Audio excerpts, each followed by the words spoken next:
네, 오늘 우리에게 주시는 말씀 보겠습니다. 네, 오늘 우리에게 주시는 말씀은 누가복음 4장 14절부터 30절까지의 말씀이에요. 누가복음 4장 14절부터 30절까지의 말씀입니다.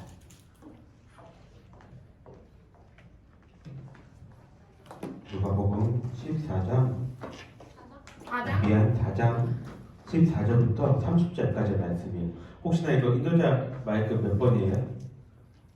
제가 그냥 줄게요. 네, 하나 둘 셋, 하나 둘 셋, 하나 둘 셋. 너무 큰데? 중간가 아닌데요? 5번이요? 5번. 하나 둘 셋, 하나 둘 셋, 하나 둘 셋, 네, 하나 둘 셋, 하나 둘 셋. 네, 다 찾았죠? 네, 누가복음 4장 14절부터 30절까지의 말씀 우리 한 절씩 한번 읽어보도록 하겠습니다. 제가 먼저 읽을게요. 예수께서 성령의 능력으로 갈릴리에 돌아가시니 그 소문이 사방에 퍼졌고 친히 여러 회당에서 가르치심에 못 사람에게 사람에게 신경을 받으시더라. 예수께서 그 자라나신 곳 나사렛에 이르사 안식일에 늘 하시던 대로 회당에 들어가사 성경을 읽으려고 서심해 선지자 이사야의 글을 들이서는 책을 펴서 이렇게 기록된 데를 찾으시니 곧 주의 성령이 내게 임하셨으니 이는 가난한 자에게 복음을 전하게 하시려고 내게 기름을 부으시고 나를 보내사 포로된 자에게 자유를 눈먼 자에게 다시 보게 함을 전파하며 눌린 자를 자유롭게 하고 주의 은혜의 해를 전파하게 하려 하심이라 하였더라. 책을 덮어 그 맡은 자에게 주시고 앉으시니 회당에 있는 자들이 다 주목하여 보더라. 이에 예수께서 그들에게 말씀하시되 이 글이 오늘 너희 귀에 등하였느니라 하시니 그들이 다 증언하고 그 입으로 나오는 바 은혜로운 말을 놀랍게 여겨 이르되 이 사람이 요셉의 아들이 아니냐. 예수께서 그들에게 이르시되 내가 반드시 이사야 너희 자신을 고치라 하는 속담을 인용하여 내게 말하기를 우리가 들은 바 가버나움에서 행한 일을 내 고향 여기서도 행하리라 하리라. 또 이르시되 내가 진실로 너희에게 이르노니 선지자가 고향에서는 환영을 받는 자가 없느니라. 내가 참으로 너희에게 이르노니 엘리야 시대에 하늘이 3년 6개월간 닫히어 온 땅에 큰 흉년이 들었을 때에 이스라엘에 많은 가부가 있었을 때 엘리야가 그중 한 사람에게도 보내심을 받지 않고 오직 시돈 땅에 있는 사렙다의 한 과부에게 뿐이었으며 또 엘리사에 이스라엘에 많은 나병 환자가 있었을 때 그 중에 한 사람도 깨끗함을 얻지 못하고 오직 수리아 사람 나만 뿐이었느니라.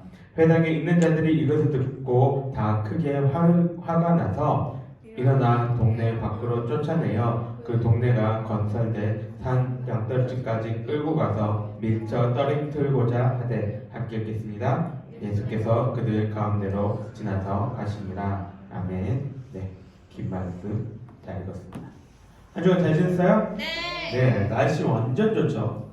네, 완전 봄입니다.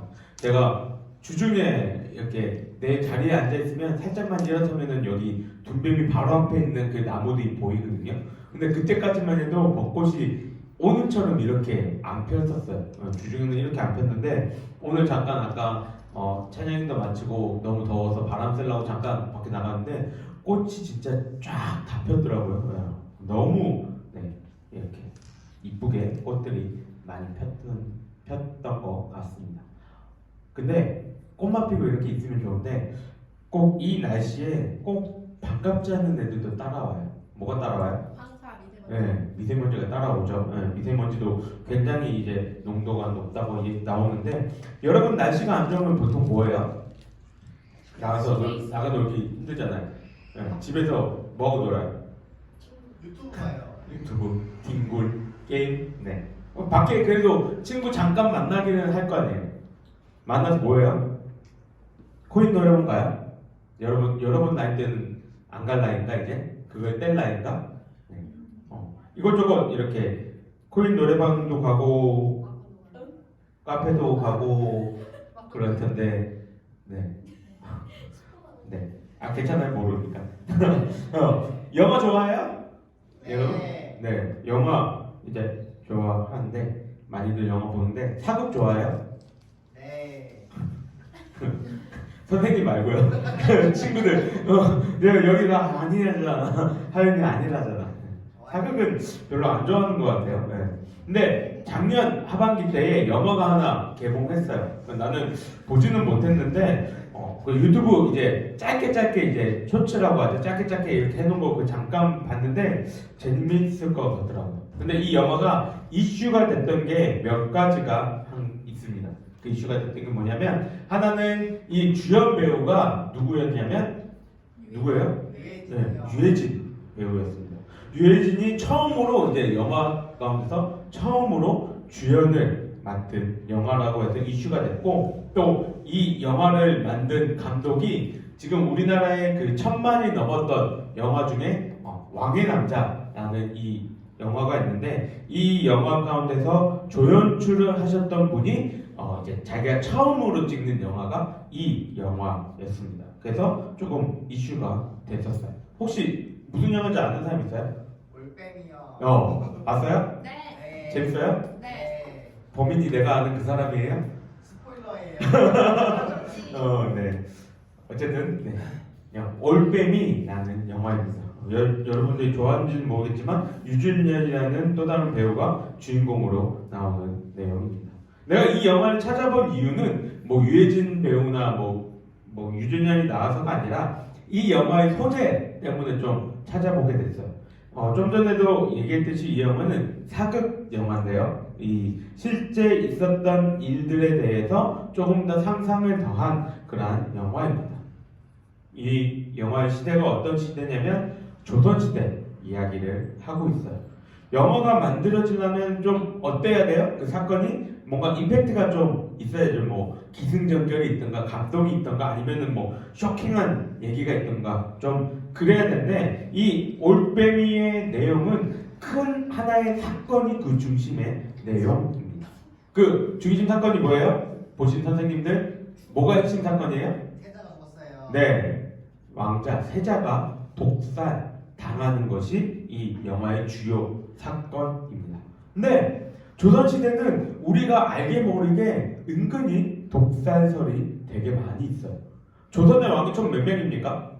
태정태세 문단세. 그거 말고 몇 명이냐고요? 세어보세요. 몇 명이에요? 야, 니네들 한국사 시험 나온다? 26명. 아쉽네요. 27명이에요. 네, 27명인데 그 중에서 몇 명이 독살 의혹이 있을까요? 3명이요. 땡 아니에요. 그 3명이 있으면 내가 독살 의혹이 있다고 이걸 들고 왔지도 않았겠죠? 3명 정도밖에 없으면 더 많아요. 우리가 15명? 조금 더 써봐요. 13명? 13명? 조금 더 써봐요. 11명. 맞아요. 11명이 이 독살 의혹에 있다고 합니다. 근데 이 영화의 배경의 주인공이 되는 이 사건은 조선시대 가운데의 그 독살설 가운데서 가장 확실하게 독살이다 라고 할 수 있는 사람의 이야기를 하고 있습니다. 누구예요? 누가 죽은 건가요? 세자 이름 뭐예요? 소현대자. 맞아요. 소현세자입니다. 소현세자가 누구예요? 누구 아들일까요? 아빠가 누구예요? 그쵸. 인조. 네. 인조의 아들입니다. 네. 인조실록을 보게 되면 소현세자가 이제 죽고 난 다음에 그 시신에 대해서 이렇게 기록해 놓은 게 있거든요. 그 기록을 뭐라고 얘기하냐면 실록에 이렇게 이야기를 합니다. 온몸이 전부 검은빛이었고 이목구비 7구멍에서 모두 선혈이 흘러나오므로 검은 면목으로 얼굴 반쪽만 덮어 놓았으나 곁에 있는 사람들 그 얼굴빛을 분별할 수 없어서 마치 약물에 중독되어 죽은 사람 같았다. 실록이 뭐예요? 조선실록이 뭐예요?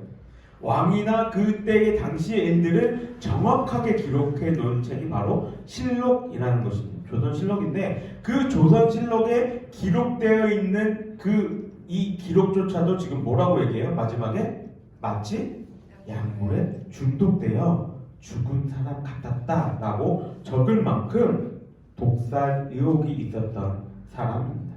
그리고 아버지였던 인조 이 사람은 자신의 아들이 죽었잖아요. 여러분들이 생각을 해봐요. 건우야, 너 아들이 죽었어. 아들이 있는지 없는지 모르겠으나? 어? 응? 네 아들이 죽었어. 범인이 누군지 대충 알 것 같아. 그럼 그 사람 어떻게 해야 돼? 한 죽어나요. 가가지고 돌려차기로 그냥 턱을, 그지? 가만히 놔둘 거야? 아니죠. 자기 아들이 죽었는데 가만히 놔둘 리가 없잖아요. 근데 인조는 어떻게 할까요? 냅뒀어요. 가만히 놔둬요. 그러니까 이 독살의 의혹이 나는 거고, 그 독살을 누가 했다고 생각하는 거예요? 사람들이 인조가 아마도 아들을 죽였을 것이다 라고 이야기를 합니다. 왜냐하면 이 상황에 앞선 얘기들을 여러분들이 좀 알아야 되는데, 인조 하면은 여러분들이 뭘 먼저 생각해야 되냐면, 우리나라가 역사적으로 중국에 몇 번 이렇게 침략을 당한 적이 있어요. 그런데 인조 때에 와서 몽골이라는 나라에 우리나라가 크게 한번 당합니다. 그래서 우리나라 왕이 몽골의 황제한테 가가지고 머리를 3번 땅에 찢는 행위를 3번 반복해요. 무릎 꿇고 머리를 땅에 3번 찍는 것을 3번 반복합니다. 그러한 굴욕을 맛봤던 것이 바로 인조예요. 그리고 자기 아들 소현세자를 청나라로 이제 볼모로 이렇게 데려가게 됩니다. 그래서 8년 뒤에 소현세자가 다시 조선으로 돌아오게 됐는데, 이때 당시에 청나라에는 뭐가 유행했냐면 지금 우리가 알고 있는 이 천주교나 서양 문물들이 이제 그때 청나라에 많이 들어와 있었어요. 그래서 이 소현세자는 그냥 자기가 볼모로 잡혀있는 그것 때문에 자기가 낙심한 게 아니라, 그 서양 문물들을 자기가 받아들이고 천주교를 받아들이고 이것들을 들고 가가지고 내가 조선을 어떻게 하면 좀 더 잘 살게 만들 수 있을까, 우리 백성들을 어떻게 하면 좀 더 좋게 살아갈 수 있을까, 이거를 생각했다는 것입니다. 근데 우리 친구 생각해 보세요. 인조나 신하들은 청나라에 지금 마음이 어때요? 청나라에 대한 그 마음이 어때요? 안 좋아요. 그쵸? 우리나라 침략해갖고 왕이 3번이나 머리를 쪼아리는 것을 9번 이렇게 했는데, 청나라에 대한 이 마음이 좋을 리가 없잖아요. 그런데 아들을 보내놨더니 아들이 청나라의 문물들을 그냥 다 흡수하고 그것을 좋아하고 있어요. 그러면은 아버지 인조가 소현세자를 어떻게 볼까요? 좋게 볼까요? 아니요. 좋은 눈으로 보일 수가 없었을 겁니다. 그래서 이 인조는 소현세자를 그렇게 미워했다고 합니다. 그래서 소현세자가 조선에 들어왔는데 사람들이 소현세자와 함께 있지 않고, 인조조차도 자기의 아들임에도 불구하고 아들의 그 인사도, 아침의 문안 인사도 받지 않을 만큼 이 소현세자의 모습을 거부합니다. 그래서 소현세자는 그들이 봤을 때 보면은 배신자고, 그래서 그를 배척했던 겁니다. 이렇게 사람들은 자신과 조금 맞지 않은, 그리고 내가 조금 싫어하는 모습을 보이면 어떻게 해요? 사람들은 배척하는 모습을 보입니다. 그러면 배척이라는 것은 무슨 뜻이에요? 배척의 의미는 뭡니까? 여기서 뭐라고 얘기해요?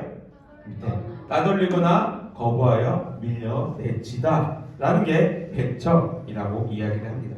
지금 시대의 왕따 같은 게 이러한 배척일 수 있는 거죠. 왕따나 배척은 사회에서 당한다면 관계를 끊어버리거나 그러면은 조금이나 벗어날 수 있을 것 같은데, 나와 함께하고 있는 공동체, 학교, 학원 혹은 가족들로부터 내가 배척을 당하게 된다면 과연 우리는 어떠해야 할까요? 오늘 본문을 보게 되면 예수님이 바로 그러한 배척을 당하셨다라고 이야기를 합니다. 예수님은 광야에서 시험을 당하신 이후에 자신의 사역을 이제 시작하십니다. 누가복음은 예수님이 회당에서 가르치시는 것을 먼저 사역의 시작으로 행하시고 계세요. 예수님이 이 땅에서 하셨던 일들을 크게 우리 3가지로 요약해 볼 수 있는데, 3가지가 혹시 뭔지 아는 친구 있나요? 예수님의 행하신 일 3가지. 그럴 줄 알아서 준비했어요. 자, 치유, 교육, 전도. 뭘까요? 가르치시고 복음을 전하시고 치유하셨다. 이게 예수님의 3대 사역이에요. 예수님은 이 땅에 오셔갖고 다른 것들을 하신 게 아니라 이걸 하셨어요. 가르치시고 복음을 전하시고 치유하시고 이 일들을 예수님은 행하셨습니다. 그래서 4장 14절부터 15절은 예수님의 가르치심에 대해서 이야기를 합니다. 이 가르치신 사역을 하시던 예수님이 어디로 가셨냐고 이야기를 하냐면 16절은 나사렛으로 가셨다고 이야기합니다. 나사렛은 어디일까요? 어떤 동네예요? 나사렛 어디예요? 건우야, 너의 이름을 그렇죠. 네. 먼저 대답하는 내가 잘한 거야. 예수님이 태어나신 거. 그러니까 예수님의 입장에서 뭐예요? 고향. 네. 고향이 바로 나사렛입니다. 어른들이 하시는 말씀 중에 이런 말이 있어요. 이게 50개거든요. 내가 뭔 얘기를 하고 싶냐면 똥개도 자기 동네에 가면 밥을 먹고 들어간다 라는 말이 있어요. 우리 집 개가 집에 들어갔는데 저러고 있는 거예요. 뭐 하라고 한 걸까요? 아니 나가자. 나 운동해야 된다.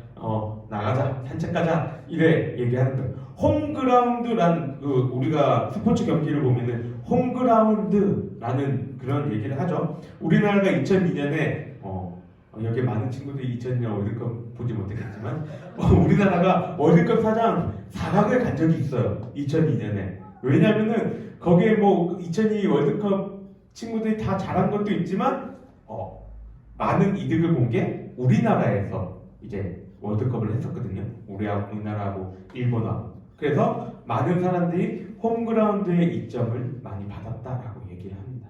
홈그라운드의 이점이 뭐예요?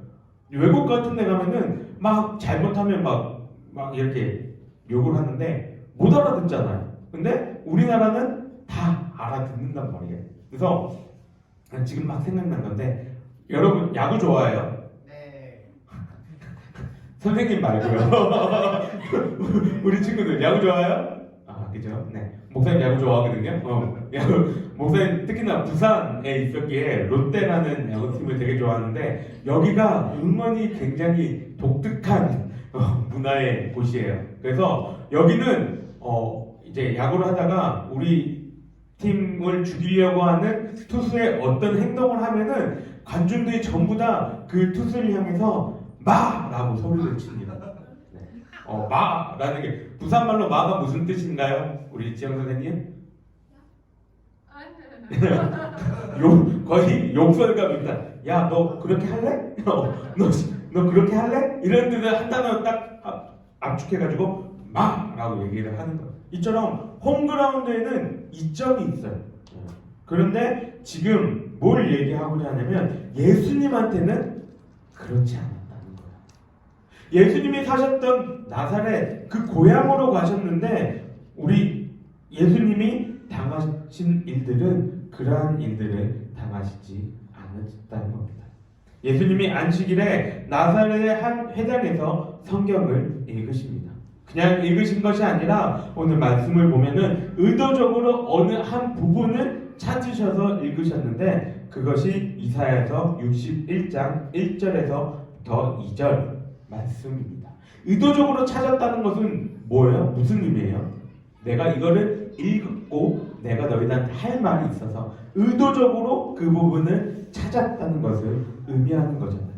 예수님이 이사야서 61장을 읽으신 이유는 뭐 때문이냐면 이곳에 뭐가 기록되어 있냐면 이사야 선지자를 통해서 하나님이 그 예언을 하게 하신 그 말씀을 듣게 하기 위해서인데 그 말씀에 무슨 말씀들이 있냐면 이렇게 얘기합니다. 주의 성령이 내게 임하셨더니 이는 가난한 자에게 복음을 전하게 하시려고 내게 기름을 부으시고 나를 보내사 포로된 자에게 자유를 눈먼 자에게 다시 보게 함을 전파하며 눌린 자를 자유롭게 하고 주의 은혜의 해를 전파하게 하려 하십니다. 이 말씀은 구약의 이사야 선지자가 오실 메시아를 통해서 어떠한 일들을 것을 행하실 것인가 그것을 예언한 말씀이에요. 이사야 선지자는 지금 뭐라고 예언하고 있습니까? 메시아가 뭐 하신대요? 가난한 자에게 복음을 선포하고 그리고 포로된 자를 자유롭게 하고 눈먼 자를 다시 보게 하는 그러한 일들을 행하는 자가 메시아다라고 예언하고 있다는 겁니다. 아까 앞에서 예수님의 3대 사역 뭐라고 얘기했어요? 치유, 교육, 치유, 전도.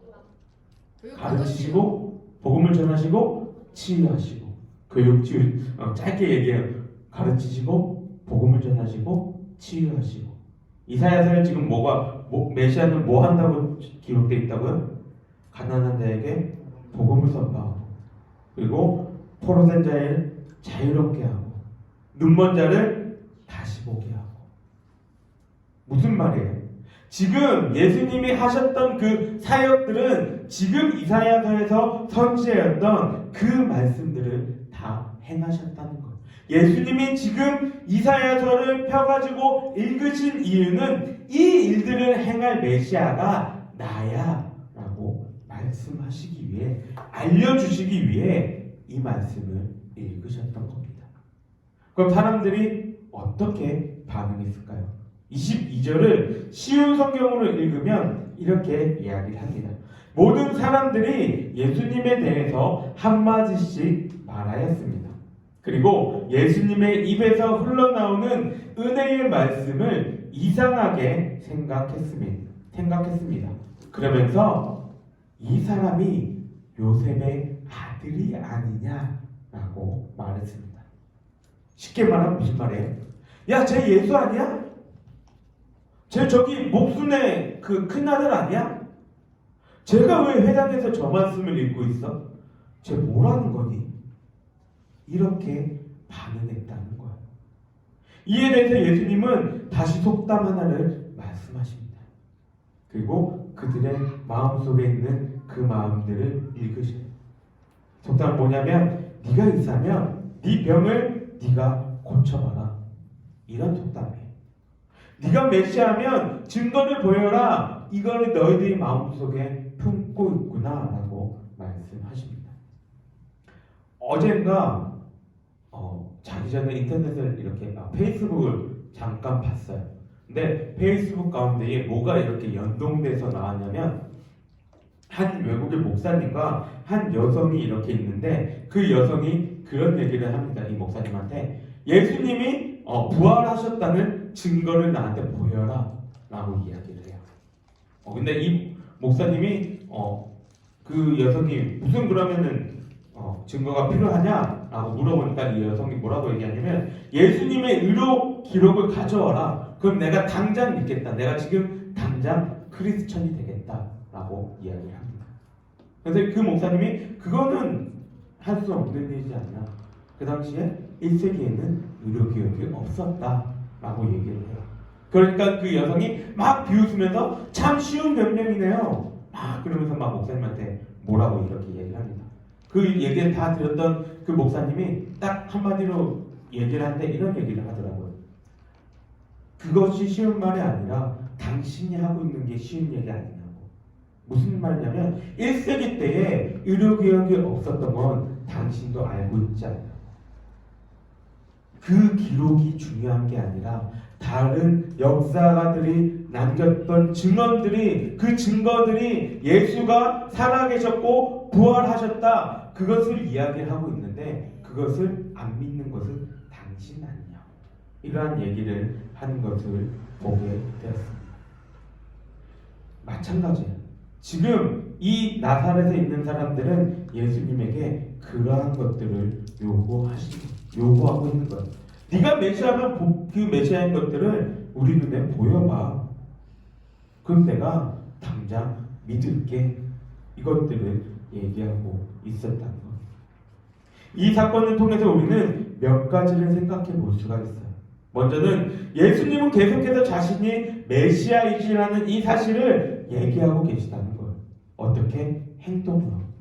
복음을 전하시고 병든 자들을 고치시고 말씀을 가르치시는 그 사역들을 통해서 내가 성경에 예언된, 내가 구약에 예언된 그 메시아야, 내가 그야 라고 계속 말씀하고 계시다는 거예요.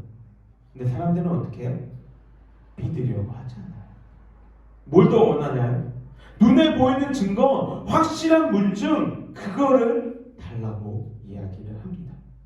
그리고 그걸 보지 않으니까 메시아 아니네, 배척했다는 거죠. 친구들, 진정한 믿음이라는 것은 보여짐으로 믿는 것이 아니라 보이지 않음에도 믿는 것이 진정한 믿음입니다. 보여줘서 믿는 것은 누구나 다 할 수 있어요. 그렇죠? 아까 내가 예로 들었던 그 여성분이 의료기록 가져와봐, 그럼 내가 믿겠다 라고 얘기했을 때 의료기록 보고 믿는 것은 그 누구나도 다 할 수 있습니다. 그런데 진정한 믿음은 그런 게 아니에요. 우리가 예수님을 믿는다고 하는 것은 보이지 않으심에도 불구하고 그분이 나의 구원자라는 그 사실을 알고 내 마음속에 받아들이고 인정하는 것, 그게 믿음입니다. 그래서 믿음은 이렇게 얘기를 합니다. 믿음에는 세 가지 요소가 있다고 이야기해요. 예수님을 아는 지식, 내 마음속에 그분을 받아들이는 동의, 그분이 내 삶 속의 주인이심을 인정하고 따르는 신뢰. 이 세 가지가 있어야지 믿음이라고 이야기할 수 있다는 거예요. 나사렛 사람들은 그 누구보다도 예수님과 가까이 있었고 예수님에 대해서 먼저 들었습니다. 그러나 예수님에 대해서 온전한 인식이 없었고 예수님이 자신을 메시아라 소개하신 것에 대해서 믿음이 없었기 때문에 그들은 예수님을 죽이려는 죄를 범했던 것입니다. 우리 친구들은 어때요? 우리 친구들의 마음속에는 믿음이 있나요? 나사렛 사람들만큼 우리는 예수님에 대해서 듣고 예수님에 대해서 알고 있습니다. 그런데 그 예수님에 대한 온전한 믿음, 지식과 동의와 신뢰가 여러분들의 삶 속에 있습니까? 한 주간 동안 이 점을 잘 생각해 보기를 바랍니다. 이번 한 주간은 예수님이 십자가에 달려 돌아가신 것을 기억하는 고난 주간입니다. 나는 과연 예수님을 누구라고 인식하고 있는가? 예수님에 대한 성경의 그 말씀에 대해서 나는 받아들이고 인정하고 있는가? 그 사실이 나에게도 적용된다는 것을 인정하며 신뢰하고 있는가? 그것이 과연 나의 믿음인가? 생각해보며 고민해볼 수 있는 우리 친구들이 되기를 주님의 이름으로 간절히 소망합니다. 우리 함께 기도하겠습니다. 사랑에 많으신 하나님 아버지 감사합니다. 오늘 우리 친구들이 이곳에 모여서 또 예수님이 어떠한 분이시고 우리가 그 예수님에 대해서 어떻게 인식하고 있으며 우리는 어떻게 그 예수님을 바라보고 있는지에 대해서 생각해 보았습니다. 나사렛 사람들은 예수님에 대해서 더욱더 많이 알고 있었고 잘 알고 있었고 먼저 알고 있었지만 그들의 마음속에는 예수님을 온전히 받아들이고 예수님이 행하시는 그 일들을 온전히 바라보려는 마음이 없었음을 보게 합니다. 하나님 아버지, 우리들의 마음속에 성경에서 말씀하고 계신 예수님이 행하신 그 일들을 온전히 받아들일 수 있는 그러한 믿음들을 허락하여 주시옵소서. 그래야 해서 우리가 세상 속에 살아갈 때에 그 믿음을 붙들며 세상의 그 어려움과 환난 속에서도 잘 이겨내며 나아갈 수 있는 우리 모든 친구들 될 수 있도록 주님 함께하여 주시옵소서. 여호와는 내게 복을 주시고 너를 지키시기를 원하며 여호와는 그의 얼굴을 내게 비추사 은혜 베푸시기를 원하며 여호와는 그 얼굴을 내게로 향하여 드사 평강 주시기를 원하노라. 아멘. 네, 예배 마쳤습니다. 우리 친구들 다음 주에는 부활절이라서 연합으로 우리 예배를 드립니다. 광고 들었죠? 네. 네, 그러니까는 11시 되기 전까지 교회로 저기 본당으로 오면 되고 찬양팀 서는 친구들은 토요일 날 4시까지 네, 토요일 4시까지 본당으로 오면 됩니다. 알겠죠? 네. 네.